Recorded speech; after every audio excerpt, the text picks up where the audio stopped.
Hello friends, আমি আজকে তোমাদের সাথে একটা জিনিস শেয়ার করার জন্য চলে এলাম। দেখো আজকে আমি কতগুলো জামা কাপড় কেচেছি। আর এদিকে দেখো আকাশের পরিস্থিতি জাস্ট, মানে আমি যেদিনই জামা কাপড় কাচি সেদিনই মেঘ হবে আর বৃষ্টি হবে। আর আমি যেদিন জামা কাপড় কাচবো সেদিন তো জামা কাপড় শুকোবেই না, বরং 2 দিন 3 দিন লাগবে।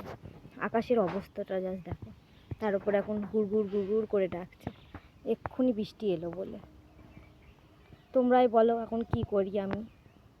আর এই সূর্য মামাকেও বলি যে যেদিন দরকার একটু রোদের সেদিন আর রোদ দেবে না, যখন দরকার নয় তখন রোদ দেবে।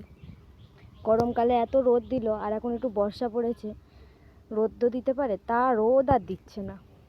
সকালবেলায় রোদ দেখে আমি জামা কাপড়গুলো ভিজালাম, তা জামা কাপড় কেচে এখন এই পরিস্থিতি। আকাশের অবস্থা খুব খারাপ, এক্ষুনি বৃষ্টি আসবে বলে।